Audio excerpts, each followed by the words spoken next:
കുടുംബത്തിൻ്റെ പ്രത്യേകത 3 എണ്ണമാണ്. ഒന്ന്, സമാധാന നിവാസം. രണ്ടാമത്തെ എന്തുവാ? നിർഭയ വസതി എന്ന് പറഞ്ഞാൽ എന്താണെന്നറിയാമോ? ലളിതമായി പറയാം, സാത്താന്യ സാന്നിധ്യമില്ലാത്ത വീട്. നമ്മുടെ വീട് എന്തോ ആയിരിക്കണം? സാത്താൻ്റെ സാന്നിധ്യം ഉണ്ടാകരുത്. ദൈവത്തിൻ്റെ മക്കൾ പാർക്കുന്ന വീട്ടിനകത്ത് പിശാചിനിടം കൊടുക്കരുത് ഒരു കാരണവശാൽ. പിശാച് പാർക്കത്തക്ക നിലയിലുള്ള ഒന്നും നമ്മുടെ വീട്ടിലുണ്ടാകരുത്. ശ്രദ്ധിച്ചു കേട്ടോണം, തുറന്നു പറയാൻ ഞാൻ. അനധികൃതമായത് വല്ലതും നമ്മുടെ വീട്ടിലുണ്ടെങ്കിൽ പിശാച് മാറത്തില്ല വീട്ടിൽ നിന്ന്. നമ്മുടെ വീട്ടിൽ എന്തോ പാടില്ല? അനധികൃതമായതെന്ന് പറഞ്ഞാൽ വിഗ്രഹാരാധനയുമായി ബന്ധപ്പെട്ട വല്ലതും വീട്ടിലുണ്ടോ, പിശാച് അവകാശം പറഞ്ഞ് അതിനകത്ത് തന്നെ കയറും. നമ്മുടെ വീട്ടിൽ എന്തെങ്കിലും മയില്, കുയില്, ആന, ഒട്ടകം തുടങ്ങിയുള്ള ജീവികളുടെ രൂപങ്ങളുണ്ടോ? വിഗ്രഹമായിട്ട് കൊണ്ടുവച്ചതല്ല. നമ്മൾ പിക്നിക്കിന് പോയപ്പം, എക്സ്കർഷന് പോയപ്പം പിള്ളേർ വാങ്ങിച്ചുകൊണ്ട് വന്ന മയിൽ കാണാൻ കൊള്ളാം, കുയില്, ആന. ഇന്ന് ക്യാമ്പ് കഴിഞ്ഞ് എന്നിട്ട് തല്ലി ഉടച്ച് ദൂരെ കളയണം അതിനെ. അത് ഷോക്കേസിൽ ഇങ്ങനെ വെച്ചേക്കുക നമ്മൾ. പിശാച് ശരീരകാംക്ഷിയാണ്, പിശാച് കയറും. ഡെറിക് പ്രിൻസിൻ്റെ ഒരു പുസ്തകമുണ്ട്, അദർശ്യ ശക്തികൾ എന്ന് പറയുന്നൊരു പുസ്തകമുണ്ട്, വായിച്ചു നോക്കണം നിങ്ങളതൊക്കെ. ദൈവ പൈതലിൻ്റെ വീട്ടിൽ ആകാശത്തിൽ ഉള്ള പക്ഷികളുടെയോ വെള്ളത്തിലുള്ള ജന്തുക്കളുടെയോ ഭൂപ്പരപ്പിലുള്ള ഒരു മൃഗത്തിൻ്റെയും രൂപം ഉണ്ടാക്കരുത്. ദൈവത്തിൻ്റെ പ്രമാണമാണ്, ഒന്നിൻ്റെയും രൂപം ഉണ്ടാകരുത്. പിന്നെന്തിനാ നമ്മൾ ഈ ആനയും കുയിലും മയിലും ഒട്ടകവും ഒക്കെ വാങ്ങി വീട്ടിൽ വെച്ചേക്കുന്നത്? ഒന്നും വാങ്ങിക്കരുത്. കുഞ്ഞുങ്ങളൊക്കെ ശ്രദ്ധിച്ചോണം, നിങ്ങൾ യാത്ര പോകുമ്പോഴൊക്കെ ഇങ്ങനെയുള്ളതിനൊന്നും കാശ് മുടക്കരുത്. ഇങ്ങനെയുള്ളതൊന്നും നമ്മുടെ വീട്ടിലുണ്ടാകരുത്. നമ്മളറിയാതെ തന്നെ പിശാചിൻ്റെ സാന്നിധ്യം അതിനകത്ത് വരും. മനസ്സിലാകുന്നുണ്ടോ? ഏതെങ്കിലും മതഗ്രന്ഥങ്ങൾ, മന്ത്രവാദ പുസ്തകങ്ങൾ, അങ്ങനെയുള്ള ചിലതും ചില വീടുകളിലൊക്കെ ഉണ്ടാവും. ഈ പറയപ്പെട്ടതൊന്നും നമ്മുടെ വീട്ടിലുണ്ടാകരുത്. ഈ ജൗളിക്കടയിൽ നിന്ന് കിട്ടുന്ന കലണ്ടറൊക്കെ ശ്രദ്ധിച്ച് വാങ്ങിക്കണം. നമുക്ക് ചോയ്സ് ഉണ്ട്. അവർ തരുന്ന പൊതിഞ്ഞുകൊണ്ടെങ്കിൽ പോരരുത്. അവർ തരുന്നത് പൊതിഞ്ഞുകൊണ്ടെങ്കിൽ പോകുന്നു. ഇവിടെ വന്ന് നോക്കി ആണിയടിച്ച് തൂക്കി ഇട്ടപ്പോഴാ 16 കയ്യുമായിട്ട് നമ്മളെ അനുഗ്രഹിക്കാൻ നിൽക്കുക അതിനകത്തൊരു അത്ഭുത ജീവി. അയ്യോ, ഇതായിരുന്നോ ഞാൻ ചുമന്നുകൊണ്ട് വന്നേ. പിന്നെ എന്നാ ചെയ്യാൻ പറ്റും? വലിച്ചു ദൂരെ കളയണം. ചിലക്കതൊക്കെ തൊടാൻ പിന്നെ പേടിയോ, അയ്യോ ഇതായിരുന്നു എൻ്റെ ദൈവം, ഇനി ഒന്നും ചെയ്യാൻ പറ്റില്ല, എന്നാൽ അവിടെ കിടന്നോട്ടെന്ന്. അതിൻ്റെ മീതെ മനോരമയും കൂടെ കൊണ്ടിട്ട് ഇപ്പോൾ പുള്ളിക്കാരി എൻ്റെ അടിയിൽ ഇങ്ങനെ കിടക്കുക. പണി കിട്ടും നമുക്ക്, 8ൻ്റെ പണി, 8അല്ല 18ൻ്റെ പണി കിട്ടും. ഇനിയും വീടിന് സാത്താന്യ സാന്നിധ്യം വരാൻ വേറൊരു കാര്യം എന്താണെന്നറിയാമോ? നമ്മൾ അനധികൃതമായി പെങ്ങക്ക് പോകേണ്ട വസ്തു നമ്മുടെ കയ്യിലുണ്ടോ? ആങ്ങളയ്ക്ക് പോകേണ്ടത് നമ്മൾ വിദഗ്ധമായി അടിച്ചു മാറ്റിയിട്ടുണ്ടോ? ഉപ്പാപ്പന് പോകേണ്ടത്, കൊച്ചമ്മയ്ക്ക് പോകേണ്ടത് അമ്മാച്ചൻ്റേതായിരുന്നു. നമ്മൾ ചങ്ങല വലിക്കാൻ വന്നവന് കരിക്കും വെട്ടി കൊടുത്ത്, കോഴിക്കറിയും വെച്ച് കൊടുത്ത്, കപ്പയും വേവിച്ച് കൊടുത്ത് നമ്മൾ അവനെ വസൂലാക്കിയപ്പം ആ പ്ലാവും ആഞ്ഞിലിയൊക്കെ നമ്മുടേതായി മാറിയിട്ടുണ്ടെങ്കിൽ പിശാച് പണി തരും. എത്ര പേർക്ക് മനസ്സിലായി ഞാൻ പറഞ്ഞ കാര്യം? നമ്മുടെ സ്ഥാവര ജംഗമ വസ്തുക്കൾ മുഴുവനും നമ്മളുടെ വിയർപ്പിൻ്റെ വിലയാകണം, വേറെ ആരുടേതുമാകരുത്. വസ്തു വളർന്നാൽ അത് നമുക്കുള്ളത് മാത്രം. പെങ്ങൾക്ക് അതിനകത്ത് കണ്ണുനീരിൻ്റെ ഒരു വകയില്ല, ആങ്ങളയ്ക്ക് അതിനകത്തൊന്നുമില്ല എന്ന് ഉറപ്പുണ്ടെങ്കിൽ, ചേട്ടൻ്റേത് അടിച്ചു മാറ്റി അനിയൻ, അനിയൻ്റേത് അടിച്ചു മാറ്റി ചേട്ടൻ, ഇങ്ങനൊക്കെ ഒത്തിരി ഇടങ്ങളുണ്ട്. പലരുടെയും സമ്പാദ്യങ്ങൾക്കകത്ത് അവരുടെ വിയർപ്പല്ല, വേറെ ആരുടെയൊക്കെയോ വിയർപ്പാണ്.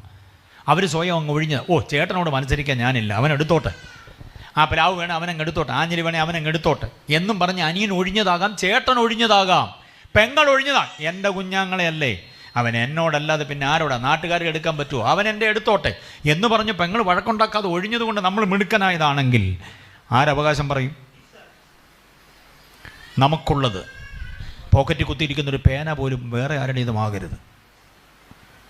അടിച്ചുമാറ്റി ഒന്നും നമ്മുടെ വീട്ടിലുണ്ടാകരുത്. കണ്ടിഷ്ടപ്പെട്ടു, നമ്മളതിങ്ങ് എടുത്തുകൊണ്ട് പോകുന്നു. അങ്ങനെ ഒരു പേനയെങ്കിലും നമ്മുടെ കയ്യിലുണ്ടെങ്കിൽ പിശാച് എന്തോ ചെയ്യത്തില്ല, മാറത്തില്ല. പിശാച് മാറാത്ത ആ അവസ്ഥയുള്ള വീട് നിർഭയവസതിയാകത്തില്ല. ആരുണ്ട് കൂടെ? പിശാചുണ്ട് കൂടെ. നിൻ്റെ വീട്ടിൽ നിനക്കെന്തുണ്ടെന്നൊരു ചോദ്യം ആര് ചോദിച്ചതാ? ആരാ അങ്ങനെ ചോദ്യം ചോദിച്ചത്? പാസ്റ്റേഴ്സ് പറഞ്ഞേ, എലിശ ചോദിച്ചതാണ്. ആരോട്?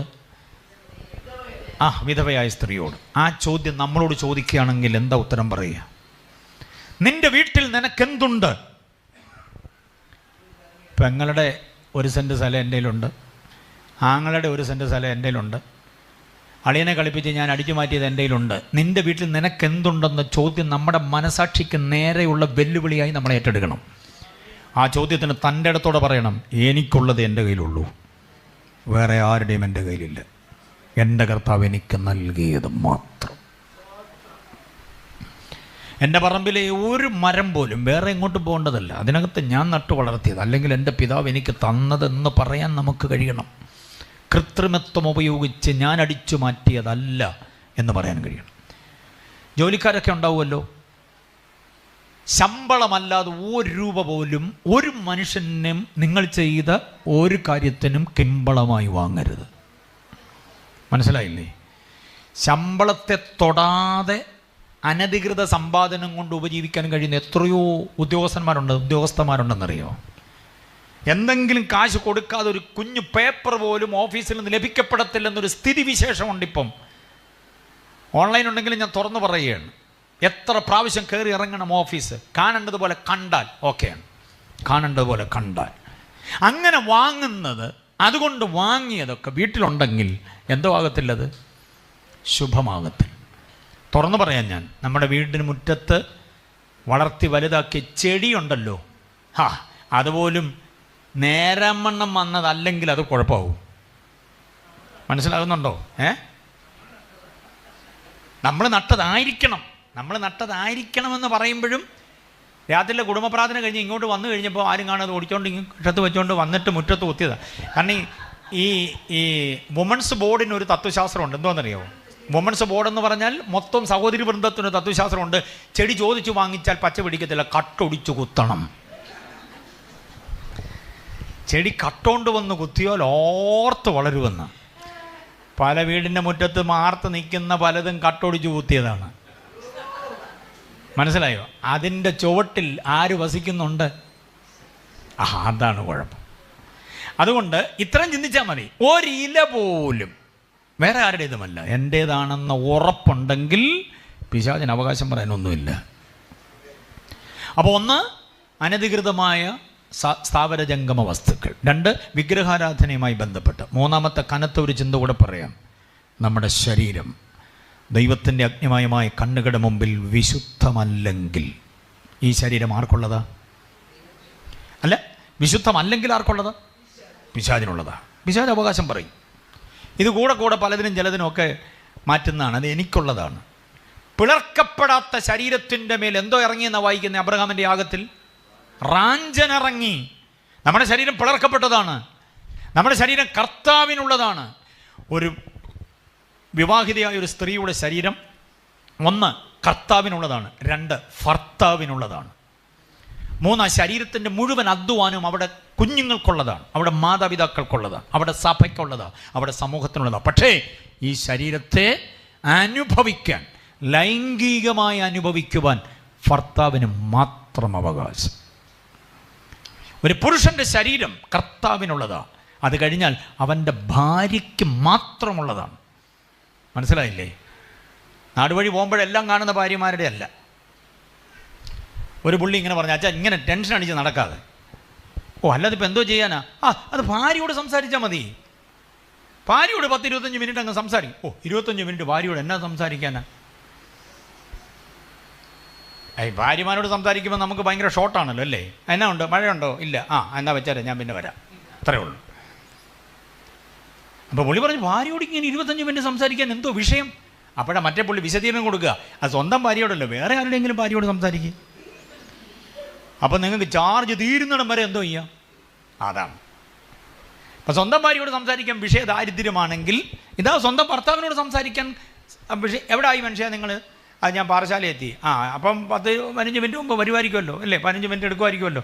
എന്നാൽ ആയിക്കോട്ടെ എന്ന് മാത്രം പറഞ്ഞ് നിർത്തുന്നു. വേറെ കാര്യങ്ങളൊന്നും പറയാനില്ലെങ്കിൽ ദാമ്പത്യ ജീവിതം ശുഷ്കിച്ച അനുഭവമാണ്. അതുകൊണ്ട് ഓർത്തുകൊള്ളണം, ഈ ഒരു അവസ്ഥ എന്ന് പറയുന്നത് എന്താ? ശരീരം കർത്താവിനുള്ളത് ഒന്ന്, രണ്ട് ഭർത്താവിനുള്ളത് അല്ലെങ്കിൽ ഭാര്യയ്ക്കുള്ളത്. വേറെ ഒരാവിഹിതമായ ഇടപാട് ഇതിനകത്ത് വരാതിരുന്നാൽ പിശാചിന് അവകാശം പറയാൻ പറ്റത്തില്ല. അല്ലെങ്കിൽ പിശാച് എന്തോ ചെയ്യും? ബന്ധിക്കും. ശിംശോന്റെ ശരീരം ഇസ്രായേലിനുള്ളതായിട്ട് ദൈവം കൊടുത്ത ന്യായാധിപൻ്റെ ശരീരമാണ്. അതിനകത്ത് ആരോഗ്യം. സിംഹത്തെ കീറി എറിയാൻ, 300 കുറുക്കന്മാരെ പിടിച്ച് കെട്ടാൻ, ഒരു നഗര കവാടം മുഴുവനും ഒറ്റയ്ക്ക് പറിച്ചെടുത്ത് അങ്ങേ മലയെ കൊണ്ട് നാട്ടാൻ ഒക്കെ കരുത്തുള്ളൊരു ശരീരമാണ്. ഈ ശരീരത്തെ ദുർവിനിയോഗം ചെയ്തപ്പോഴാണ് അവിടുത്തെ ഒരു പഞ്ചായത്ത് പെണ്ണുമ്പിള്ളയുണ്ട്, എന്തോ അവിടെ പേര്, ദലീല. അവിടെ കട്ടിലെ വെച്ച് ഇവനെ കെട്ടി. ഉപദേശി ഇപ്പം എവിടെ പോയി കിടക്കുന്നു? ഇവന് കട്ടിൽ കൊടുത്തിട്ടുണ്ട്. സാധാ കട്ടിലല്ല, സപ്രമഞ്ച കട്ടിലാണ്. ഇസ്രായേലിൻ്റെ ന്യായാധിപൻ എന്ന നിലയിൽ രാജകീയ പദവിയാണ് അവൻ്റെ കിടക്കാടം, അവൻ്റെ ഇരിപ്പിടം, അവൻ്റെ നടപ്പിടം എല്ലാം ഗംഭീരമാണ്. നമ്മളൊക്കെ പ്രതീക്ഷിക്കുന്നതിന് അപ്പുറത്ത് VIP ആണ്. 12 ഗോത്രങ്ങളുടെ ന്യായാധിപനെ താങ്ങുന്നുണ്ട്. അപ്പോൾ അവൻ്റെ വീട്, അവൻ്റെ കിടക്ക, അവൻ്റെ ഫെസിലിറ്റീസ് അത്ര ഭയങ്കരമായിരിക്കും. ഇതെല്ലാം കളഞ്ഞിട്ടാണ് ആ പെണ്ണുമ്പിള്ളയുടെ കട്ടിലിൽ വെച്ച് അവനെ കെട്ടുന്നത്. അപ്പം നമ്മൾ കെട്ടപ്പെടുന്നത് ശരീരത്തിൻ്റെ അശുദ്ധി നിമിത്തമായിരിക്കും. ആ കെട്ടുന്ന ഏതാണെന്നും കൂടെ പഠിച്ചോണം. കെട്ടുന്നത് ഇതുപോലെ കയറുകൊണ്ടായിരിക്കണമെന്നില്ല. മാരക രോഗങ്ങൾ കൊണ്ടാകാം, വലിയ ദുരന്ത അപകടങ്ങൾ കൊണ്ടാകാം. പിശാച് പണി തരുന്ന അതൊക്കെ കർത്താവ് കൈവിട്ട് കളഞ്ഞു. അത് കഴിയുമ്പോൾ നമുക്ക് വന്നു ഭവിക്കുന്ന ഈ ദുരന്തങ്ങൾ ഓർത്തോണം. ഭയങ്കര കടക്കണികൾ, ഇതൊക്കെ പിശാചിൻ്റെ കയറുകളാണെന്ന് പഠിച്ചോണം. ഊരിപ്പോരാനാവാത്ത ബന്ധനങ്ങളിൽ പെട്ടുപോകും നമ്മളൊക്കെ. ഒരു തരത്തിലും നമ്മൾ പ്രതീക്ഷിക്കാത്ത ചില കേസ്, വഴക്ക്, ലോക്കപ്പ്, കോടതി, പോലീസ് ഒക്കെ വന്ന് കയറും. വാട്സപ്പിലും യൂട്യൂബിലും ഫേസ്ബുക്കിലും ഒക്കെ ആളുകൾ വലിച്ച് കീറി നാശകോശമാക്കും. മനസ്സിലായില്ലേ? അത് വരാതിരിക്കേണ്ടതിന് ഓർത്തുകൊള്ളണം. നമ്മുടെ ശരീരം, നമ്മുടെ വീട്, നമ്മുടെ സ്ഥാവര ജംഗമ വസ്തുക്കളെല്ലാം എന്തോ ആയിരിക്കണം? സാത്താൻ അവകാശം പറയാത്തതാകണം. ജയിച്ച ഒരു ശരീരം, യോഗ്യതയുള്ളൊരു ശരീരം, കൃത്യമായി കണക്കുള്ള ഒരു സാമ്പത്തിക വ്യവസ്ഥിതി ഉണ്ടാകണം. നമ്മുടെ കണക്ക് പുസ്തകത്തിൻ്റെ അടിയിൽ ആരൊപ്പിടണം? ദൈവം. ശ്രദ്ധിച്ചു കേട്ടോ, നമ്മുടെ സാമ്പത്തിക കാര്യത്തിന് സാക്ഷിയാകേണ്ടത് ദൈവമായിരിക്കണം. മനസ്സിലായോ? കണക്ക് പുസ്തകത്തിന് ദൈവത്തെ സാക്ഷിയാക്കുന്ന ഒരേ ഒരു ദൈവദാസൻ ആരാന്നറിയോ? പൗലോസാണ്. വായിച്ചേ 1 തെസ്സലോനിക്കർ 2:5 വാക്യം വായിച്ച്. 1 തെസ്സലോനിക്കർ 2:5. 1 തെസ്സലോനിക്കർ ലേഖനം 2-ാം അധ്യായം 5-ാം വാക്യം. ഞങ്ങൾ ഒരിക്കലും മുഖസ്തുതിയോ ദ്രവ്യാഗ്രഹത്തിൻ്റെ ഉപായമോ പ്രയോഗിച്ചിട്ടില്ല എന്നതിന് ദൈവം സാക്ഷി. കണക്ക് പുസ്തകത്തിന് ആരാ സാക്ഷി? പിശാച് നമ്മളെ അപകരിക്കാതിരിക്കണമെങ്കിൽ, പിശാച് നമ്മളെ തോണ്ടാതിരിക്കണമെങ്കിൽ 5 നയാ പൈസയുടെ കൃത്രിമം ഉണ്ടാകരുത്. വീട്ടുകാര്യത്തിനാണെങ്കിലും ഭാര്യയ്ക്കറിയണം നമ്മുടെ സാമ്പത്തിക സ്ഥിതി, കുഞ്ഞുങ്ങൾക്കറിയണം, ഭർത്താവിനറിയണം നിങ്ങളുടെ സാമ്പത്തിക സ്ഥിതി. എത്ര കയ്യിൽ വന്നു, എത്ര ചിലവഴിച്ചു, എന്തിനൊക്കെ ചിലവഴിച്ചു, ബാക്കി എത്രയുണ്ട്, ഇതെല്ലാം അറിയണം. സാമ്പത്തികം കൈകാര്യം ചെയ്യുന്നതിനകത്ത് ഏറ്റവും വമ്പൻ പരാജയമാണ് ഞാൻ. തുറന്നു പറയാം, ഞാൻ ക്ലാസ് ആയതുകൊണ്ടാണ് തുറന്നു പറയുന്നത്. എന്തെങ്കിലും കാഴ്ച ഇങ്ങനെ വരുന്നുണ്ടെങ്കിൽ പലതും ചിലതും കാണുമ്പോൾ ഭാര്യയ്ക്ക് വാങ്ങിച്ചാൽ എന്നാ, കുഞ്ഞുങ്ങൾക്ക് വാങ്ങിച്ചാൽ എന്താണെന്നൊക്കെ തോന്നും എനിക്ക്. ഞാൻ പിന്നെ അവരോടുള്ള സ്നേഹം കൊണ്ട് പലതും ചിലതും വാങ്ങിക്കും. അങ്ങനെ കാശ് കയ്യിൽ നിന്ന് മിക്കവാറും അങ്ങനെ അങ്ങോട്ട് പോകും. അതുകൊണ്ട് കയ്യിൽ കിട്ടുന്ന കാശ് ശുശ്രൂഷയ്ക്ക് പോകുമ്പോൾ കിട്ടുന്ന ആ കവർ തുറന്നു പോലും നോക്കാതെ നേരെ കൊണ്ടുവന്ന് പ്രിയപ്പെട്ടവരുടെ കൈ കൊടുക്കും. പുള്ളിക്കാരിയാണ് ഞങ്ങളുടെ ധനകാര്യ വകുപ്പ് മന്ത്രി. എനിക്കെവിടെയെങ്കിലും പ്രോഗ്രാമിന് പോകുമ്പോൾ വണ്ടിക്കൂലി സഹിതം പുള്ളിക്കാരിയുടെ നിന്ന് വാങ്ങിച്ചുകൊണ്ടാണ് ഞാൻ പോവുക. മനസ്സിലായില്ലേ? ധനകാര്യം നമ്മൾ ചെയ്യുന്നത് പറ്റത്തില്ലെന്നുണ്ടെങ്കിൽ അതിന് കരുത്തുള്ള ഭാര്യ ഏൽപ്പിക്കണം. ഭാര്യ ചെയ്യുന്നത് ശരിയാകുന്നില്ല, എങ്ങും എത്തുന്നില്ലെന്നുണ്ടെങ്കിൽ രണ്ടുപേരും കൂടെ കൂടി ഒരു അഡ്ജസ്റ്റ്മെൻറ്റിൽ ആ കാര്യം പോകണം. പക്ഷെ ഒരു കാര്യം ഓർത്തോണം, ഇതിൻ്റെ എല്ലാം വരവ് ചെലവ് നീക്കി ബാക്കി ഇതിൻ്റെ എല്ലാം കണക്ക് ആർക്കറിയണം? ദൈവത്തിന് ഒപ്പിടാൻ പറ്റുന്നൊരു കണക്കായിരിക്കണം. ഇവിടെ പൗലോസ് പറഞ്ഞത് കേട്ടോ, സാമ്പത്തികത്തിൽ ഞാൻ എന്തോ ചെയ്തിട്ടില്ല, ഒരു ഉപായവും പ്രയോഗിച്ചിട്ടില്ല. എത്ര കർത്താവിന് വേണ്ടി കൊടുത്തത്? സഭയ്ക്ക് വേണ്ടി എത്ര കൊടുത്തത്? ദൈവദാസന് വേണ്ടി എത്ര കൊടുത്തേ? വീട്ടുപ്രാർത്ഥനയ്ക്ക് എത്ര ചെലവാക്കി? ഇതിനെല്ലാം കൃത്യമായ കണക്ക് കർത്താവിന് പ്രസാദമാകണം. ഈ ഡക്ക എന്ന് പറയുന്നൊരു പ്രയോഗമുണ്ട്. ഡക്ക എന്ന് പറഞ്ഞാൽ 10ാമത്തേതെന്നാ. തെർമോസ് എബ്രായ പദം, അതാ തെർമോസ് എബ്രായ പദം. ഡക്ക ഗ്രീക്ക് വേർഡാണ്. അതങ്ങനെ അവർ എണ്ണുന്നത് എന്താണെന്നറിയോ? കുറേ നോട്ട് കയ്യിലോട്ട് വരുന്നു. ഇപ്പം 500ൻ്റെ നോട്ട് നിങ്ങൾ എണ്ണുക, 1 2 3 4 ഇങ്ങനെ എണ്ണി വരുമ്പോൾ 10ാമത് എണ്ണുന്ന ആ നോട്ടിൻ്റെ പേരാണ് തെർമോസ്, അല്ലെങ്കിൽ ഗ്രീക്കിൽ ഡക്ക. ആ 10ാമത് വരുന്നുണ്ടല്ലോ, അവർ മാറ്റി വയ്ക്കും. ഈ കൂട്ടത്തിൽ എണ്ണിയൻ്റെ കൂട്ടത്തിൽ വയ്ക്കത്തില്ല. 10ാമത്തേത് വീണ്ടും എണ്ണം തുടരുക, വീണ്ടും 10ാമത് വരുന്നത് മാറ്റി വയ്ക്കും. ആ 10ാമത് വരുന്ന എല്ലാം ആർക്കുള്ളതാ? ദൈവത്തിനുള്ളതാണ്. പറമ്പിൽ കൊലയെല്ലാം കൂടെ വെട്ടി, ആ കൊലയെല്ലാം കൂടെ എണ്ണി തിട്ടപ്പെടുത്തിയേക്കാൻ പറയും. വേലക്കാരൻ വന്ന് എണ്ണുമ്പോൾ മുതലാളി അടുത്ത് നിൽക്കും. 1 2 3 4 5 ഇങ്ങനെ എണ്ണും. 10ാമത്തേത് വരുമ്പോൾ അത് കൂട്ടത്തിലെല്ലാം മാറ്റി വയ്ക്കും. അത് ആർക്കുള്ളതാ? ദൈവത്തിനുള്ളതാ. അങ്ങനെയാണ് ആടുമാടുകളിലും കൃഷി വിഭവങ്ങളിലെല്ലാം തെർമോസ് ദശാംശമാണ്, 10ാമത്തേതാണ്. അപ്പം കൃത്യമായിട്ട് ഇങ്ങനെ കൊടുക്കണം. ഈ ദശാംശം എവിടെ പോകണമെന്നറിയാമോ? വല്ല ടീമിനും അവിടെ ഇവിടെയൊന്നും കൊടുക്കരുത്. നിങ്ങളുടെ സ്ഥലം സഭയ്ക്കകത്ത് തന്നെ കൊണ്ടുവരണം. ചിലർ ദശാംശം കൈകാര്യം ചെയ്യുന്നത് അബദ്ധമാണ്. പിന്നെ ഇത്രയും രൂപ പാസ്റ്റർക്ക് തന്നെ കൊണ്ട് കൊടുക്കാനോ? വേണ്ട, അത് വീതിച്ച് പലയിടത്ത് കൊടുക്കുക. നോ, അങ്ങനെ ചെയ്യരുത്. ദശാംശം കൃത്യമായിട്ട് എവിടെ വരണം? യഹോവയുടെ ആലയത്തിൽ. ശുശ്രൂഷകൻ്റെ ശമ്പളമാണ് ദശാംശം എന്ന് ലേവ്യ പുസ്തകത്തിൽ വായിക്കുന്നുണ്ട്. അത് ലേവ്യർക്കുള്ള ശമ്പളം, അങ്ങനെ തന്നെ വാക്യമുണ്ട്. മനസ്സിലായോ? പിന്നെ നിങ്ങൾ സാധുജനസഹായം, പോപ്പിക്കൂടെ വാങ്ങിച്ചു കൊടുക്കണം, സ്കൂബിയുടെ വാങ്ങിച്ചു കൊടുക്കണം, സ്കൂൾ തുറക്കുമ്പോൾ പിള്ളേർക്ക് കൊടുക്കണം. ഇതൊന്നും ദശാംശത്തിൽ നിന്നല്ല കൊടുക്കുന്നത്. എല്ലാവരും ദശാംശത്തിൽ നിന്നാണ് ഇതെല്ലാം കൂടെ കൊടുത്ത് രക്ഷപ്പെടുന്നത്. ഞാനും കൊടുത്തല്ലോ എന്ന് പറയും. നോ, തൊട്ടുപോകരുത് ദശാംശം. എണ്ണി വരുന്ന 10ാമത്തേത് നിങ്ങളുടേതല്ല. 10ാമത്തെ ആരുടെയാ? ദൈവത്തിനുള്ളതാ. അത് തൊട്ടുപോകരുത്. അത് കയ്യിൽ ശമ്പളം കിട്ടുമ്പോഴേ മാറ്റണം. അല്ലാതെ ഇറച്ചിക്കാരൻ്റെ ഇറച്ചി പറ്റിയ രക്തം പറ്റിയ നോട്ടും മീൻകാരൻ്റെ ചെതുമ്പൽ പറ്റിയ നോട്ടൊന്നും കൊണ്ട് ആലയത്തിൽ ഇടരുത്. ഫ്രഷായിട്ട് ATM നിന്ന് പൈസ എടുക്കുമ്പോഴേ എണ്ണണം. 10ാമത്തേത് 500ൻ്റെ എണ്ണിയാലും 100ൻ്റെ എണ്ണിയാലും 200ൻ്റെ എണ്ണിയാലും 9 എണ്ണം എണ്ണിക്കഴിഞ്ഞു 10ാമത്തേത് എണ്ണുമ്പോൾ ആർക്കുള്ളതായിരിക്കണം അത്? ഇങ്ങനെ വേണം. ഈ കണക്കെല്ലാം കർത്താവ് നോക്കുന്നുണ്ട്. മനസ്സിലായില്ലേ? കൃത്യമായിട്ട് ഇങ്ങനെ കൊടുത്തു നോക്കി ഭവനം അങ്ങ് അനുഗ്രഹിക്കപ്പെടും. നമ്മുടെ കാര്യങ്ങൾക്കെല്ലാം നീക്കുപോക്കുണ്ടാവും. ഇങ്ങനൊന്നും കൊടുക്കാതെ ദശാംശം കൂടെ നമ്മുടെ പോക്കറ്റിൽ വെച്ചാൽ അത് അനധികൃത സമ്പാദനമാണ്. അതിൻ്റെ മേൽ ആരവകാശം പറയും? യെസ്. അപ്പോൾ പിശാചിൻ്റെ സാന്നിധ്യം എന്നുള്ള വസ്തുത നിങ്ങൾക്ക് മനസ്സിലായി എന്ന് ഞാൻ വിശ്വസിക്കുന്നു. ദൈവത്തിൻ്റെ ജനം പാർക്കുന്ന വീട്ടിൽ എങ്ങനെയുള്ളതായിരിക്കണം? നിർഭയ വസതിയായിരിക്കണം. യോശുവയുടെ പുസ്തകം 7-ാം അധ്യായം 12-ാം വാക്യം കൂടെ വായിച്ചേ. യോശുവ 7:12. യോശുവ 7:12. അനധികൃത സമ്പാദനത്തിന് പിശാചിൻ്റെ ആധിപത്യമുണ്ടെന്നുള്ളതിന് ഏറ്റവും കനത്ത തെളിവാണ് 7:12. വായിച്ചേ. ഇസ്രായേൽ മക്കൾ ശാപഗ്രസ്തരായി തീർന്നതുകൊണ്ട് അടുത്തത്, ശാപം നിങ്ങളുടെ ഇടയിൽ നീക്കാതിരുന്നാൽ ഞാൻ നിങ്ങളോടുകൂടെ വസിക്കയില്ല. ദൈവമായ യഹോവ പറയുകയാണ്. എന്താ അവിടുത്തെ ശാപം എന്നറിയാമോ? ആഖാൻ സമ്പാദിച്ച സമ്പാദ്യമാണ്.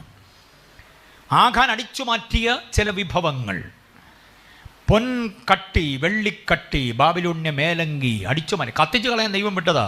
ഇത് മൂന്നും കണ്ടപ്പോൾ, അതിൻ്റെ തിളക്കം കണ്ടപ്പോൾ പുള്ളി അതാരും കാണാതെ അടിച്ചു മാറ്റി കിറ്റിലാക്കി വീട്ടിൽ കൊണ്ടുവന്ന് വെച്ചു. വീട്ടിൽ കൊണ്ടുവന്ന് വെച്ചപ്പോഴാണ് കർത്താവ് പറഞ്ഞ ശാപം നിങ്ങളുടെ ഇടയിലുണ്ട്, അനധികൃതമായത് നിങ്ങളുടെ വീട്ടിലുണ്ട്. അതുകൊണ്ട് ഞാൻ നിങ്ങളോടുകൂടെ എന്ത് ചെയ്യത്തില്ല. ദൈവം നമ്മളോടുകൂടെ വസിക്കുന്നില്ലെങ്കിൽ പിന്നെ ആരാ കൂടെ വസിക്കുക? പിശാചാണ്. അപ്പോൾ ആ വീട് നിർഭയ വസതി അല്ലാതെയായി മാറും. ചില മുറി കിടന്നാൽ ചാടി എഴുന്നേൽക്കുന്നു, ഞെട്ടി ഉണരുന്നു, പിശാചി വന്ന് തോണ്ടി വിളിക്കുന്നു, അലറിക്കൊണ്ട് എഴുന്നേൽക്കുന്നു. ഭയങ്കര പ്രശ്നങ്ങളാണ്. രോഗം മാറുന്നില്ല, കടക്കണി മാറുന്നില്ല, മൃഗ സമ്പത്ത് ഓരോന്നോരോന്ന് പടഞ്ഞു വീണ് ചാകുന്നു. ഇങ്ങനെയൊക്കെ ഉള്ള ഒത്തിരി ദോഷങ്ങളുണ്ട്. ഒരു ശുദ്ധീകരണം അനിവാര്യമാ. എങ്കിലേ വീടെന്തോ ആവുകയുള്ളൂ, നിർഭയ വസതിയാവും. അടുത്ത വാക്യം, അടുത്ത പദം ഏതായിരുന്നു നോക്കിക്കേ. സ്വൈര്യമുള്ള വിശ്രാമസ്ഥലം. എന്തോ വേണം നമ്മുടെ വീടിന്? സ്വൈര്യത വേണം.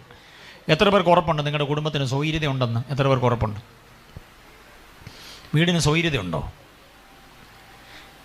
ഈ ഉലകം ചുറ്റി യാത്ര ചെയ്യുന്ന കൂട്ടത്തിൽ വല്ലപ്പോഴും ഒക്കെ മാസത്തിൽ 30 ദിവസം വീട്ടിൽ കാണുന്നില്ല. 7-10 ദിവസം കാണും വീട്ടിൽ അത്താഴം ഉണ്ണാൻ. അത് രാത്രി വളരെ വൈകിയാണ് വരിക.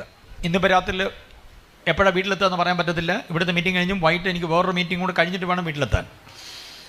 അപ്പം മിക്ക രാത്രികളിലും 2 മണി 3 മണിയൊക്കെ ആകുമ്പോഴാണ് വീട്ടിലെത്തുക. പക്ഷെ ഒരു കാര്യം എനിക്ക് തുറന്നു പറയാൻ പറ്റും. ഈ ചെല്ലുന്നിടത്തൊക്കെ ഭയങ്കര അക്കോമഡേഷനുണ്ട്.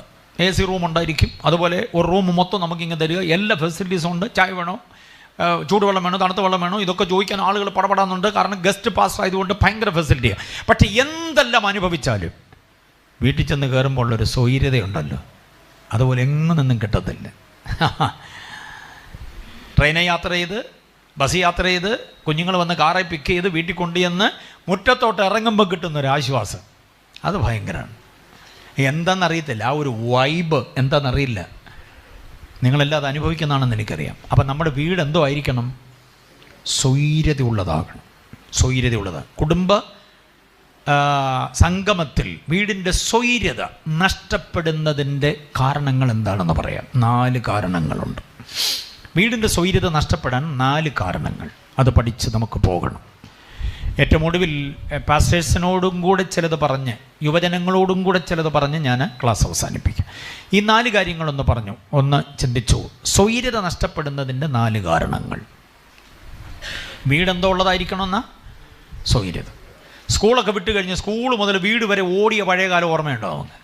ഇപ്പോഴല്ലേ നമ്മുടെ കുഞ്ഞുങ്ങളൊക്കെ സ്കൂൾ ബസ്സേ വന്നിറങ്ങുന്നേ അല്ലേ? സ്കൂൾ ബസ്സേ വന്നിറങ്ങുന്നതൊക്കെ, സ്കൂൾ ബസ്സിന് പോകുന്നതൊക്കെ. നമ്മൾ പണ്ട് അങ്ങനെ ആയിരുന്നില്ലല്ലോ. മഴ നനഞ്ഞ് വാഴയിലേയും ചൂടി അങ്ങനെയൊക്കെ ആയിരുന്നു നമ്മളൊക്കെ പഠിച്ചുകൊണ്ടിരുന്നു. ഓർക്കുന്നുണ്ടോ? അത് ഓർക്കുന്നുണ്ട്. ഓക്കെ. ഇപ്പോൾ ഇവർക്ക് സ്കൂബി ബാഗ് പോപ്പിക്കുട എന്തെല്ലാം സംവിധാനങ്ങളാണ്. നമുക്കന്നൊന്നും ഇല്ല. സ്കൂബിയുടെ ബാഗ് ഉണ്ടോ? ഒരു കറുത്ത റബ്ബറുണ്ട്. ഓർക്കുന്നുണ്ടോ വെച്ചാൽ? കറുത്ത റബ്ബർ അതങ്ങോട്ട് വലിച്ച് വെച്ച് പുസ്തകം എല്ലാം കൂടെ കയറ്റി അതിനകത്തോട്ട് ജോറ്റ് പാത്രം വെച്ച് ഒരൊറ്റ പോക്കാണ്. അങ്ങനെയായിരുന്നു നമ്മുടെ ഇത്. സ്കൂളിൽ നിന്ന് വരിയായിട്ട് ഇറങ്ങണമെന്നൊന്നുമില്ല. ഗവൺമെൻറ് സ്കൂളിൽ പഠിച്ചവരെ നമ്മൾ മിക്കവാറും എല്ലാവരും വരിയായിട്ട് ഇറങ്ങണമെന്നില്ല. അവസാനം ഒരു പാട്ടുണ്ട്, ദേശീയഗാനം. ഏതാ? ജനഗണ. അത് പാടി അവസാനിപ്പിക്കുമ്പം ജയ ഹേ ജയ ഹേ ജയ ഹേ, ഒടുവിൽ ജയ ജയ ജയ ഹേ. ആ ജയ ഹേ എന്നുള്ള അവസാനത്തെ എടുപ്പം 3 എണ്ണമാണ്. അതിൽ 1 എണ്ണം ക്ലാസ് മുറിയിലും, അടുത്തത് വരാന്തയിലും, അടുത്തത് മുറ്റത്തും. ജയ ജയ ഹേ എന്നുള്ളത് വീട്ടിലോട്ടുള്ള ഇടവഴിയിൽ കൂടെ പാടിക്കൊണ്ട് ഓടുകയാണ്. അങ്ങനെയൊക്കെയായിരുന്നു നമ്മുടെ ആ സ്കൂൾ കാലം അല്ലേ? പക്ഷെ വീട്ടിൽ വന്ന് കയറുമ്പോൾ നമുക്ക് എന്തുവാണ്? ഒരു സമാധാനം. എന്തുകൊണ്ട് അവിടെ അന്ന്? ഒന്നുമില്ല. രാവിലെ കഴിച്ചിട്ട് പോയ കപ്പ ചൂടാക്കി വെച്ചിട്ടുണ്ടാവും അല്ലേ? മരിച്ചീനി അത് ചൂടാക്കി പോയി, അല്ലാതെ വേറെ എന്താണുണ്ടോ? ചിലപ്പോൾ പിന്നെ മമ്മി, അന്നത്തെ മമ്മിമാരെന്നൊക്കെ പറഞ്ഞാൽ കളിപ്പീരിൻ്റെ ആശാട്ടികളാണ്. അവരൊക്കെ നന്ദിയോടെ ഓർക്കുന്നു. കളിപ്പീരിൻ്റെ ആശാട്ടി അന്നൊക്കെ ദാരിദ്ര്യമുള്ള കാലം. എൻ്റെ ചെറുപ്പം ഞാൻ ഓർക്കുന്നുണ്ട്. 2ലും 3ലും 4ലും 5ലും ഒക്കെ പഠിക്കുന്ന കാലം, വേറൊരു മഴയത്തിന് കാലം. അന്ന് കഴിക്കാനായിട്ട് വേറെ ഒന്നുമില്ല. പക്ഷെ മുറ്റത്തോട്ട് കയറി വരും, ഈ പുസ്തകം കെട്ടുമൊക്കെ ആയിട്ട് മുറ്റത്തോട്ട് ഓടിക്കയറി വരുമ്പം ഇറച്ചിയുടെ മണം. അയ്യോ, ഇറച്ചി വാങ്ങിച്ചു. പെങ്ങളെയും കൂടെ വിളിച്ച് കയറ്റി ഓടിച്ചെന്ന് പുസ്തകം കെട്ട് എങ്ങോട്ടേലും ഇട്ടിട്ട് കൈയും കഴുകി വന്ന് ചമ്പ്രം പടിഞ്ഞിരിക്കുക. മമ്മി വിളമ്പ്. കപ്പ അങ്ങോട്ട് വിളമ്പിട്ട് അതിൻ്റെ മീതെ ചിരട്ടത്തവയ്ക്ക് കറി അങ്ങോട്ട് ഇടും. ഇറച്ചിയാന്ന് പറഞ്ഞ് ഇങ്ങനെ നോക്കിയിരിക്കുമ്പോൾ എന്തുവാണെന്നറിയാമോ? ചക്കയുടെ കൂഞ്ഞ്. അത് ഇറച്ചി മസാല ഇട്ട് കറി വെച്ചതിൻ്റെ മണം ആ വാർഡ് മുഴുവനും. മമ്മി ഭയങ്കര പാചകക്കാരിയായിരുന്നു.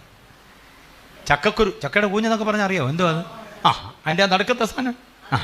അതങ്ങോട്ട് ഇറച്ചി അരിയുന്ന പോലെ അങ്ങോട്ട് ചതുര കഷ്ണമായിട്ട് അരിഞ്ഞിട്ട് ഇത് ഇറച്ചി മസാല ഇട്ട് അങ്ങോട്ട് കറി വെച്ച വാർഡ് മുഴുവനും പാസ്റ്റർ വീട്ടിൽ, ചാക്കോ പാസ്റ്റർ വീട്ടിൽ ഇറച്ചി വാങ്ങിച്ചെന്നുള്ളതായി. കഴിക്കുന്ന ഞങ്ങൾക്കല്ലേ അറിയൂ ഇത് ഇറച്ചി അല്ലെന്നുള്ള വിവരം. പക്ഷേ എന്നെ ടേസ്റ്റായിരുന്നറിയാം. ചുമ്മാ ഒരു പിറ്റാത്തി കൊണ്ട് പറമ്പിലൂടെ ഇങ്ങനെ കറങ്ങി തിരിഞ്ഞിട്ട് കയറി വരുമ്പോഴത്തേക്ക് മത്തേല ചൊരയില അത് ഇതെന്ന് പറഞ്ഞ് കറി വയ്ക്കാനുള്ളൊരു വലിയ പച്ചക്കറി കടയുമായിട്ടാണ് വീട്ടിലോട്ട് കയറി വരുന്നത്. ഇന്നത്തെ കറിക്കൊന്നും ആ ടേസ്റ്റ് കിട്ടിയിട്ടില്ല. അപ്പം ഈ ചക്കക്കുരുവും ചക്കയുടെ കൂഞ്ഞും ഒക്കെ ഇറച്ചിക്കറിയാണെന്നൊക്കെ പറഞ്ഞുള്ള ആ പരുവത്തിൽ അതിന് മണം വരുത്തി കറി വയ്ക്കുന്ന ആ അമ്മയുടെ വൈദഗ്ധ്യം കൊണ്ടാണ് കളിപ്പീരിൻ്റെ ആശാട്ടി എന്ന് ഞാൻ പറഞ്ഞത്. പോർക്കട്ട പാവം. അങ്ങനെ ഒത്തിരി പ്രാവശ്യം ഉണ്ട്. മണം കേൾക്കുമ്പോൾ വേറെ എന്തോ ആണെന്ന് തോന്നിപ്പോവും. കഴിക്കുമ്പോഴാണ് നമുക്ക് ഇത് നമ്മുടെ കൂടെയുള്ള സ്ഥിരം സാധനമാണെന്നുള്ളത് മനസ്സിലാകും. കപ്പയ്ക്കൊക്കെ വേറെ ഭാഷനൊക്കെ വരുത്തി ഒക്കെ കഴിയും. അപ്പം ഞാൻ പറഞ്ഞു വന്നത്, അങ്ങനെയാണെങ്കിൽ പോലും വീട്ടിലെത്താനൊരു തിടുക്കമായിരുന്നില്ലേ? വീട്ടിലെത്തുമ്പോൾ ഞാൻ ഓർക്കുന്നുണ്ട്, വിശേഷങ്ങളൊക്കെ ചോദിക്കുക മമ്മി കഴിച്ചുകൊണ്ടിരിക്കുമ്പോൾ. ഇന്നെത്ര അടി കിട്ടി, 80 ഉണ്ടോ എന്നൊക്കെ ചോദിച്ച് ഭയങ്കര സൗഹൃദമാണ് അതൊക്കെ. ഇന്നത്തെ കുഞ്ഞുങ്ങൾ വരുമ്പോഴത്തേക്കും നമ്മൾ യൂട്യൂബ് നോക്കി എന്തെങ്കിലുമൊക്കെ ഉണ്ടാക്കി വയ്ക്കും പടപടാന്ന്. അവർക്കറിയാം ഇത് യൂട്യൂബ് സാധനമാണെന്നുള്ളത്. കാരണം മമ്മിക്ക് ഈ വൈദഗ്ധ്യം ഇല്ലെന്നറിയാം. പിന്നെ ഇത് ഉണ്ടാക്കി വെച്ചെങ്കിൽ എന്തിൻ്റെ ആയിരിക്കും? കഴിഞ്ഞ ദിവസം ഒരു മോൻ ചോദിച്ചു, മമ്മി ഇത് കഴിച്ചായിരുന്നോ? കഴിച്ചു. എത്ര നേരമായി? 1.5 മണിക്കൂറായി. എന്നാൽ ഞാൻ കഴിക്കാം എന്ന് പറഞ്ഞാൽ 1.5 മണിക്കൂർ കഴിഞ്ഞിട്ട് മമ്മി ജീവനോടുള്ളത് കൊണ്ട് ഞാൻ എന്തോ ചെയ്യാം? കഴിക്കാമെന്നുള്ളതാണ്. അതാണ് ഇപ്പോഴത്തെ കുഞ്ഞുങ്ങൾ. അവർ സമ്മതിക്കത്തില്ല ഇതൊന്നും. ഓക്കെ. അപ്പോൾ വീട്ടിലെത്തുമ്പോൾ കിട്ടുന്നൊരു വൈബില്ലേ, അത് ഭയങ്കരമാണ്. അങ്ങനെ ആ വൈബ് എല്ലാവർക്കും കിട്ടണമെങ്കിൽ ജോലി കഴിഞ്ഞ് വീട്ടിലേക്ക് വന്നു കയറുന്ന അപ്പൻ, അതുവരെ ഭർത്താവിൻ്റെ വരവുമായി കാത്തിരിക്കുന്ന ഗ്രഹനായിക, ടി വിയുടെ മുമ്പിലോട്ട് മാത്രം നോക്കിയിരിക്കുന്ന കുഞ്ഞുങ്ങൾ, അല്ലെങ്കിൽ മൊബൈൽ ഫോണിൻ്റെ ഡിസ്പ്ലേയിൽ തോണ്ടിയിരിക്കുന്ന പിള്ളേർ, നമ്മുടെ ഇപ്പോഴത്തെ കുഞ്ഞുങ്ങളൊക്കെ ശ്രദ്ധിച്ചോണ്ടോ നിങ്ങൾ? മമ്മിമാരൊക്കെ ശ്രദ്ധിച്ചോണം. അപ്പം കയറി വരുമ്പോൾ ഒന്ന് എഴുന്നേക്കത്ത് പോലും ഇല്ല. ടി വി ഒന്ന് ഓഫ് ചെയ്തിട്ട് പപ്പയുടെ അടുക്കൽ ഓടിച്ചെന്നിട്ട് പപ്പ എങ്ങനെ ഉണ്ടായിരുന്നു, എവിടെയായിരുന്നു, മഴ നനഞ്ഞോ എന്നൊക്കെ ചോദിച്ചൊരു സൗഹൃദം, ഒരു സംഭാഷണം ഒന്നും ഇപ്പോഴത്തെ പിള്ളേർക്കില്ല. പണ്ടങ്ങനെ ആയിരുന്നില്ല. അപ്പൻ്റെ അരികിലേക്ക് ഓടിച്ചെന്ന് അലച്ച് കെട്ടി നെഞ്ചോട്ടങ്ങ് വീഴുകയാണ്. മനസ്സിലേ? അപ്പൻ ആ മുറ്റത്തുനിന്ന് പൊക്കിയെടുത്തുകൊണ്ട് വരികയാണ്. ഇപ്പോൾ ആ പടം അങ്ങനെ കാണുന്നത് ഗൾഫിൽ നിന്ന് വരുമ്പോൾ മാത്രമേ ഉള്ളൂ. എന്നും ജോലി കഴിഞ്ഞ് വരുന്ന അപ്പനെ അങ്ങനെ ആശ്ലേഷിക്കുന്ന പിള്ളേരില്ല ഇപ്പം. മനസ്സിലായോ? കാരണം ഗൾഫിൽ നിന്ന് വരിക ആയതുകൊണ്ട് പെട്ടി പൊട്ടിക്കുമ്പോൾ എന്തെങ്കിലും ഉണ്ടെന്ന് അവർക്കറിയാം. അതുകൊണ്ടുള്ള പ്രകടനമൊക്കെയാണ്. കുഞ്ഞുങ്ങളും മാതാപിതാക്കളും തമ്മിലുള്ള ഇൻറ്റിമസി എവിടെയോ പണയപ്പെട്ടു പോയ ഒരു കാലത്തിലാണ്. അതുകൊണ്ട് നമ്മുടെ കുഞ്ഞുങ്ങളെയൊക്കെ വളർത്തുമ്പോൾ ഓർത്തോണം അപ്പനോടുള്ള സൗഹൃദം. ഞാൻ പലപ്പോഴും ശ്രദ്ധിച്ചിട്ടുണ്ട്, കയറി വരുന്ന പറഞ്ഞാൽ പല വീടുകളിലും കയറി വരുന്ന അപ്പനെ ആദരിച്ചുകൊണ്ടൊന്ന് എഴുന്നേക്കാനോ ടി വി ഒന്ന് ഓഫ് ചെയ്തിട്ട് അപ്പനോട് സംസാരിക്കാനോ പറ്റുന്നില്ല. അപ്പനെയും കൊണ്ട് കയറി മോനെ എന്നാ ഉണ്ട് ഓ എന്ന് പറഞ്ഞ് അവൻ ടി വി ഒന്ന് കണ്ടെടുക്കാതെ തന്നെ അപ്പനോട് മറുപടി. ഈ വ്യഞ്ജനാക്ഷരം കൊണ്ട് വീട്ടിൽ സംസാരിക്കുന്ന പിള്ളേർ കുറഞ്ഞു വരികയാണ് എന്ന് പറഞ്ഞാൽ മനസ്സിലായി. വ്യഞ്ജനാക്ഷരം എന്ന് പറഞ്ഞാൽ ഏതാ പാസ്? എന്താ വ്യഞ്ജനാക്ഷരം? കൈക ഗൈഗ ചൈജ ജൈജ ഡൈഠ ഡൈഡണ, ഇതൊക്കെയാണ് ഏത്? വ്യഞ്ജനാക്ഷരം. ഇപ്പോഴത്തെ പിള്ളേർക്ക് വ്യഞ്ജനാക്ഷരം ഇല്ല, സ്വരാക്ഷരമാണ്. സ്വരാക്ഷരം എന്ന് പറഞ്ഞാൽ ബബിൾ സൗണ്ട്. ആ ആ ഈ ഊ ഊ. എടാ നീ അറിഞ്ഞായിരുന്നോ? നീ യോഗത്തിന് പോകുന്നോ? ഓ. ഈ ആയു ഓയു ഊ. കാരണം ഇവൻ്റെ കണ്ണും മനസ്സും എല്ലാം ഏതിനകത്താണ്? മൊബൈലിൻ്റെ ഡിസ്പ്ലേയിലാണ്. വാട്സപ്പിൽ, യൂട്യൂബിൽ, ഫേസ്ബുക്കിൽ ഇവൻ ഇങ്ങനെ പറന്ന് കളിക്കുക. അതിനിടയ്ക്ക് അമ്മ ചോദിക്കുന്ന ചോദ്യത്തിനും അപ്പൻ ചോദിക്കുന്ന ചോദ്യത്തിനും പാസ്റ്റങ്ങൾ ചോദിക്കുന്ന ചോദ്യത്തിനും ഈ സ്വരാക്ഷരമല്ലാതെ മറുപടിയില്ല വേറെ. അങ്ങനത്തെ ഒരു കാലത്തിലേക്ക് വരുമ്പോൾ സ്വൈര്യത നഷ്ടപ്പെടുന്നതിനുള്ള കാരണങ്ങൾ 1, 2, 3, 4 എഴുതിക്കൂ. സ്വൈര്യം നഷ്ടപ്പെടാനുള്ള കാരണങ്ങൾ എന്ന് ഒരു ഹെഡിങ് എഴുതിയിട്ട് വേണം എഴുതാൻ. ഒന്നാമത്തേത് ഭർത്താവിൻ്റെ ഭോഷത്വം, ഗ്രഹനാഥൻ്റെ ഭോഷത്വം. 1 ശമൂവേൽ 25-25 അതിൻ്റെ വാക്യം. 2 ശമൂവേലാണെന്ന് തോന്നുന്നു. അതെ, 2 ശമൂവേൽ 25-25 ഒന്ന് വായിച്ചേ. അവൻ്റെ പേര് നാബാൽ എന്നല്ലയോ, ഭോഷത്വം എന്നല്ലേ അതിൻ്റെ അർത്ഥം? 25-25 1 ശമൂവേൽ 25 1 ശമൂവേൽ 25-25 വാക്യം ഇല്ലേ? ഉണ്ട്, വായിച്ചേ. ആ ആ ആ ആ ആ ഭോഷത്വമത്രേ അതിൻ്റെ അർത്ഥം. അപ്പം ഇങ്ങനെ എഴുതിക്കോണം. ഗ്രഹനാഥൻ എന്ന് പറഞ്ഞാൽ വീട്ടുകാരൻ എന്ന് പറഞ്ഞാൽ അപ്പൻ എന്ന് പറഞ്ഞാൽ ഭർത്താവ്. ഭോഷനാണെങ്കിൽ ആ വീടിനെന്തോ ഇല്ല, സ്വൈര്യതയില്ല. ഗ്രഹനാഥൻ ഒരിക്കലും ഭോഷനാകാൻ പാടില്ല. കുടുംബസംഘമായതുകൊണ്ട് തുറന്നു പറയുക, ഗ്രഹനാഥൻ കാര്യക്ഷമതയുള്ള, ബുദ്ധിശാലിയായ, കൂർമ്മബുദ്ധിയുള്ള, ക്രാന്ത ദർശനമുള്ള വ്യക്തിയായിരിക്കണം. തൻ്റെ ഭാര്യയുടെ ആരോഗ്യം, അവരുടെ ഇഷ്ടാനിഷ്ടങ്ങൾ, കുഞ്ഞുങ്ങളുടെ ഭാവി, അവരുടെ പഠനം, അവർക്ക് വേണ്ടുന്ന സാമ്പത്തിക നന്മ, ഈ വീടിന് മറ്റ് വീടുകളുമായിട്ടുള്ള ബന്ധം, ഇതെല്ലാം മുൻ കണ്ടുകൊണ്ട് ക്രാന്ത ദർശനത്തോടെ കരുക്കൾ നീക്കുന്ന വ്യക്തിയായിരിക്കണം ആര്? ഇവിടെ വരുന്ന അതിഥികൾ, അവരെ സ്വീകരിക്കുക, അവരെ സൽക്കരിക്കുക, അവരോട് ഇടപെടുക, ഇതെല്ലാം ഭർത്താവിൻ്റെ ക്രാന്ത ദർശനമാണ്. ആ ക്രാന്ത ദർശനമില്ലാത്ത ഒരു ഭർത്താവിനെയാണ് സ്വന്തം ഭാര്യ ജാമ്യം നിൽക്കുക. എൻ്റെ സാറേ, എൻ്റെ ഭർത്താവ് ഭോഷനല്ലേ, അവൻ്റെ പേര് നാബാൽ എന്ന് പറഞ്ഞാൽ ഭോഷൻ എന്ന് തന്നെ അർത്ഥം. ആ സംഭവം അറിയാമോ എല്ലാവർക്കും? എന്താ എൻ്റെ പശ്ചാത്തലം? What is the background? ദാവീദ് വിശന്ന് കാട്ടിലൂടെ നടക്കുമ്പം കഴിക്കാനൊന്നുമില്ല. അപ്പോഴാരോ പറഞ്ഞു, നാബാലിൻ്റെ വീട്ടിൽ ആടുകൾ രോമം കത്തിരിക്കുന്ന അടിയന്തരമുണ്ട്. അത് കേട്ട ഉടനെ ദാവീദ് എന്തോ ചെയ്തു, തൻ്റെ സ്നേഹിതർ 2-3 പേരോട് എന്ന് പറഞ്ഞു, ദാവീദും കൂട്ടരും കാട്ടിലുണ്ട്, വിശന്നിരിക്കുകയാണ്, ഈ അടിയന്തരത്തിൽ നിങ്ങൾ വെച്ചുണ്ടാക്കിയ ഭക്ഷണം വല്ലതും എന്തോ ചെയ്യണം, കൊടുത്തു വിടണം. നാബാൽ ഇത് കേട്ടിട്ട് പറഞ്ഞു, ദാവീദാരാ ഞാൻ മാനിക്കാൻ, അവനവൻ്റെ പണി നോക്കാൻ പറ, ഇവിടെ ഉണ്ടാക്കിയതൊന്നും അവന് കൊടുക്കാനുള്ളതല്ല എന്ന് പറഞ്ഞ് ആ വന്നവരെ, ഭക്ഷണത്തിന് വേണ്ടി വന്നവരെ എന്തോ ചെയ്തു, ആക്ഷേപിച്ച് മടക്കി അയച്ചു. അവർ ഇന്ന് അതുപോലെ പറഞ്ഞു.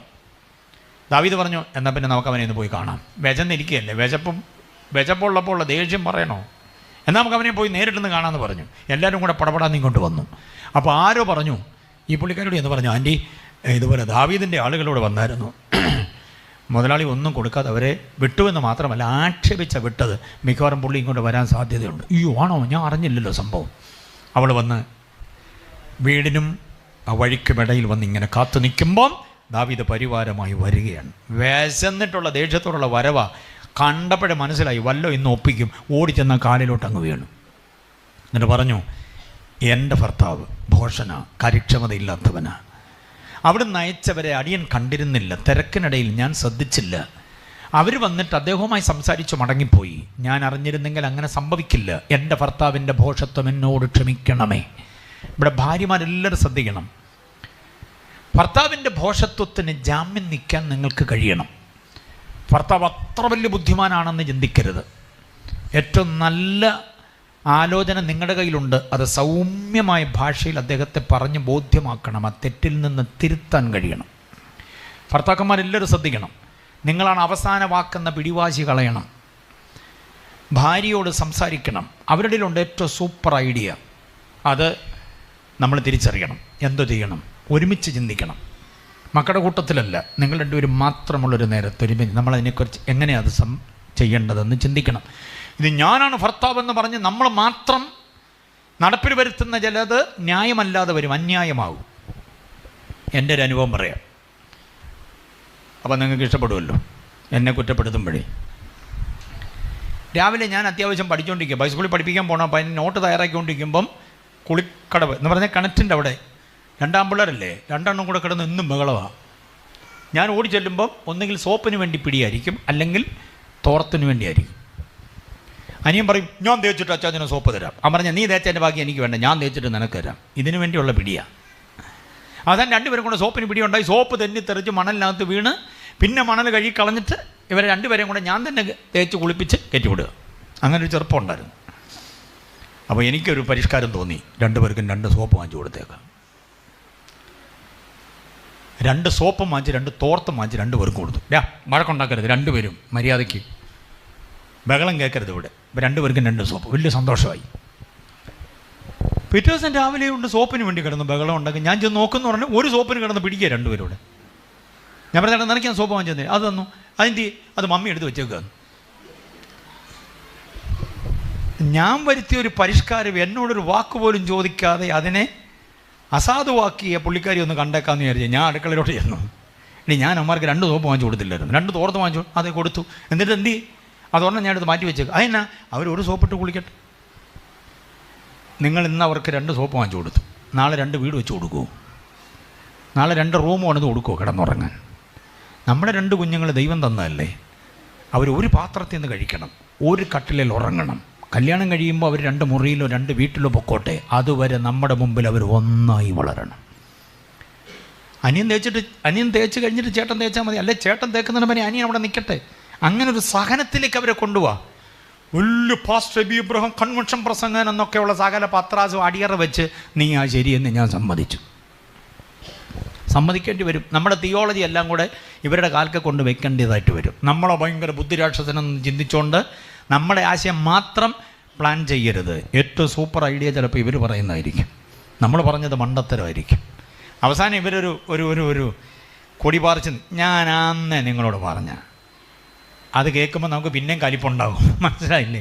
അതുകൊണ്ട് പരസ്പര ധാരണയോടെ കാര്യങ്ങൾ ശ്രദ്ധിക്കുക എന്നുള്ളത് മാത്രം. ഇവിടെ നാബാൽ എന്ന് പറയുന്ന ഭർത്താവിൻ്റെ ഭോഷത്വം, ഗ്രഹനാഥൻ ഭോഷനായ അബദ്ധങ്ങളുണ്ടാവും. നമ്മുടെ സാമ്പത്തികത്തിൻ്റെ നിലപാടൊക്കെ മനസ്സിലാക്കി വേണം ലോൺ എടുക്കാൻ. ലോണെടുത്ത് വാരിക്കൂട്ടി വെച്ചിട്ട് അവസാനം ഒരു അറ്റാക്ക് വന്ന് നമ്മൾ രക്ഷപ്പെട്ട് കഴിഞ്ഞാൽ ആ ലോണിൻ്റെ ഭാരമെല്ലാം കൂടെ ആരുടെ പെടലിക്കാണ് വരുന്നത്? ഭാര്യയുടെ മക്കളെ. വീട്ടിൽ രാജ്ഞിയെപ്പോലെ കഴിയേണ്ടവൾ പിന്നെ തൊഴിലുറപ്പിനിറങ്ങേണ്ടി വരും. പഠിക്കാൻ ബാംഗ്ലൂരോ പൂനെയിലോ താനയിലോ പോയ മോളെ പഠിത്തം നിർത്തി പിന്നെ വീടിനെ പോറ്റേണ്ടി വരും. അപ്പൻ വരുത്തി വെച്ച കടം വീട്ടാൻ. ഭോഷനായ അപ്പനാ കടം വാങ്ങിക്കുന്നത്. ഒരു ബാങ്കുകാരുമായിട്ട് നമുക്കൊരു ഇടപാടും ഉണ്ടാകരുത്. കാരണം എപ്പോഴാണ് നമ്മളെ തിരികെ വിളിക്കാമെന്ന് പറ്റില്ല. ഈ നടന്നു പോകുന്ന പോക്കിൽ എപ്പോഴാണ് നമ്മൾ തിരികെ വിളിക്കപ്പെടുന്നത്? കം ബാക്ക്, കയറിപ്പോരെ, മതി നിൻ്റെ ഇടപാട് ഭൂമിയിൽ, ഇങ്ങ് കയറിപ്പോരെ എന്ന് വിളിച്ചാൽ കടം വീട്ടിട്ടല്ല വിളിക്കുന്നത്. കടത്തോടുകൂടെ നമ്മൾ കയറിപ്പോകേണ്ടി വന്നാൽ ഭാര്യയുടെ അവസ്ഥ, മക്കളുടെ അവസ്ഥ മനസ്സിലാക്കണം. ഭോഷനാകരുത് ഗ്രഹനാഥൻ ഒരിക്കലും. അഥവാ കടം എടുത്തിട്ടുണ്ടെങ്കിൽ അത് വീട്ടുമെന്ന് ഉറപ്പ്. എന്തോ ഉറപ്പാണ് നമുക്കുള്ളത്? ഒരു ഉപദേശി കടമെടുത്തു, അറിയാമോ വിവരം? കടമെടുത്തു, ഭയങ്കര കടം, വീട്ടാൻ പറ്റാതെ വന്നു. പുള്ളി 2-3 പ്രാവശ്യം ചോദിച്ചു. ഈ പുള്ളിക്ക് അറ്റാക്ക് വന്ന് പുള്ളി തട്ടിപ്പോയി. മരണം കഴിഞ്ഞ് വിലാപകാലത്തിനും കടം കൊടുത്ത മുതലാളി വന്ന് കണ്ട് ആശ്വസിപ്പിച്ചിട്ടൊക്കെ പോയി. വിലാപകാലം കഴിഞ്ഞ് പുള്ളി ഒരു വരവ് വന്നപ്പോൾ സഹോദരി കരഞ്ഞോണ്ടിറങ്ങി വന്നു. ഞാൻ ഫ്യൂണറിലൊക്കെ വന്നായിരുന്നു. അയ്യോ കണ്ടു സാറേ, ഞാൻ കണ്ടായിരുന്നു. ഇപ്പോൾ വന്നത് അതിന് വേണ്ടിയല്ലല്ലോ. ഞങ്ങൾ തമ്മിലൊരു സാമ്പത്തിക ബാധ്യതയുണ്ട്. അതിനെക്കുറിച്ച് വല്ലതും പറഞ്ഞായിരുന്നോ? അയ്യോ, എന്നോട് പറഞ്ഞിട്ടുണ്ട്. എങ്ങനെ അത് വീട്ടാനാ പ്ലാന്? എൻ്റെ സാറേ, എനിക്ക് അല്പം കൂടെ അവധി തരണം. ഇങ്ങനെ 1-2 പ്രാവശ്യം പുള്ളി വന്നപ്പോഴൊക്കെ അവധി പറഞ്ഞ് പുള്ളി വിട്ടു. ഒരു പ്രാവശ്യം പുള്ളി ഒരു വരവ് വന്നു. ഇനി അവധി കേൾക്കാനല്ല ഞാൻ വന്നത്, എനിക്ക് കാശ് കിട്ടിയേ പറ്റൂ. സാറേ, ഒരു നിർവാഹമില്ല, ഞാൻ വിധവയല്ലേ, എങ്ങനെങ്കിലുമൊക്കെ തരാൻ വേണ്ടി ഞാൻ സ്വരുക്കൂട്ടുന്നുണ്ട്. ഓ, നീ സ്വരുക്കൂട്ടിയാൽ അത്രയും വലിയ തുകയൊന്നും തരാൻ പറ്റില്ല, ഞാനതിനൊരു ഉപാധി കണ്ടിട്ടുണ്ട്. എന്താ സാർ? നെഞ്ചു പിടഞ്ഞു പോയവൾ. അയാൾ പറഞ്ഞെന്താണെന്നറിയോ? നിൻ്റെ 2 പിള്ളേരെ ഞാൻ കൊണ്ടുപോകുന്നു, നിൻ്റെ 2 ആൺപിള്ളേരെ ഞാൻ കൊണ്ടുപോവുക. നൊന്തുപെറ്റ തള്ളയുടെ നെഞ്ചകം പിടഞ്ഞുപോയി. കുഞ്ഞുങ്ങളെ വാരി അവിടെ നെഞ്ചോട് ചേർത്തിട്ട് പറഞ്ഞു, ഇല്ല, തരത്തില്ല, എൻ്റെ കുഞ്ഞുങ്ങളെ ഞാൻ തരത്തില്ല. പിന്നെന്താ നിൻ്റെ പദ്ധതി? സാറേ, ഇന്നും കൂടെ എനിക്കൊരു അവധി തരാമോ? ഒറ്റ ദിവസത്തെ, ഒരു ദിവസം കൊണ്ട് നീ എന്താ ചെയ്യാൻ പോവുക? സാറേ പ്ലീസ്, എൻ്റെ കുഞ്ഞുങ്ങളെ തൊടരുത്, ഇവരെനിക്ക് പൊന്നാണ്, എനിക്ക് ഇവർ മാത്രമേ ഉള്ളൂ. അപ്പോൾ പറഞ്ഞു, നിൻ്റെ ഒരു വാക്കിന് ഞാൻ പോവുകയാണ്, നാളെ ഞാനിവിടെ വരും, എനിക്ക് കാശ് തീർത്ത് കിട്ടണം, പലിശ വേണ്ട, മുതൽ എനിക്ക് തീർത്ത് കിട്ടണം. കുഞ്ഞുങ്ങളെ മുറിക്കകത്തോട്ടിട്ട് കഥക് പൂട്ടിയിട്ട് അവൾ അവിടെ നിന്ന് ഒരൊറ്റ ഓട്ടമൂടി ചെന്ന് വീണത് പ്രവാചകൻ്റെ കാൽക്കൽ. പ്രവാചകനോട് പറഞ്ഞു, എൻ്റെ ഭർത്താവ് യഹോവ ഭക്തനായിരുന്നു, അവൻ നിൻ്റെ ശിഷ്യനായിരുന്നു, മരിച്ചുപോയി, കടക്കാർ വന്നിപ്പോൾ എൻ്റെ കുഞ്ഞുങ്ങളെ എന്ത് ചെയ്യുന്നു? പിടിച്ചുകൊണ്ട് പോകാൻ പോകും. ആ പ്രവാചകൻ ചോദിച്ച ചോദ്യം വന്ന മുമ്പേ ഞാൻ ചോദിച്ചത്. അവൻ ചോദിക്കുന്നു, നിൻ്റെ വീട്ടിൽ കൊടുമ്പിരിക്കൊണ്ട് നിൽക്കുന്ന ക്ഷാമകാലത്തും വറ്റിപ്പോകാത്ത ഒരു ഭരണി എണ്ണ അവരുടെ കയ്യിലുണ്ടായിരുന്നു. എത്ര പേർക്ക് അതിൻ്റെ ആത്മീയ അർത്ഥം മനസ്സിലാകുന്നുണ്ട്? സാഹചര്യങ്ങൾ എത്ര പ്രതികൂലമായിക്കോട്ടെ, വറ്റാത്തൊരു ഉറവ കണ്ണിലുണ്ടോ? തല വറ്റാത്ത ഒരു വെള്ളമാക്കി സൂക്ഷിക്കുന്നുണ്ടോ? എങ്കിൽ നമ്മുടെ പ്രതിസന്ധികൾക്ക് പരിഹാരം തരാൻ, നിന്റെ കലശത്തിൽ എണ്ണ നിറഞ്ഞു വരുവാൻ, നീ വെക്കുന്ന പാത്രങ്ങൾ മുഴുവനും നിറയ്ക്കാൻ, കടഭാരങ്ങളെ മാറ്റാൻ കഴിയുന്ന ഒരു ഉടയവൻ ഉയരത്തിലുണ്ട്. വിശ്വസിക്കുന്നവരെ കരമടിച്ച് കർത്താവിനെ ഒന്ന് സ്തുതിച്ചേ. അത്ഭുതവാനായ കർത്താവ്, അതിശയവാനായ കർത്താവ്, ദോഷത്വം കാണിച്ച് കടം വരുത്തി വെക്കരുത് കുടുംബത്തിന്. യെസ്,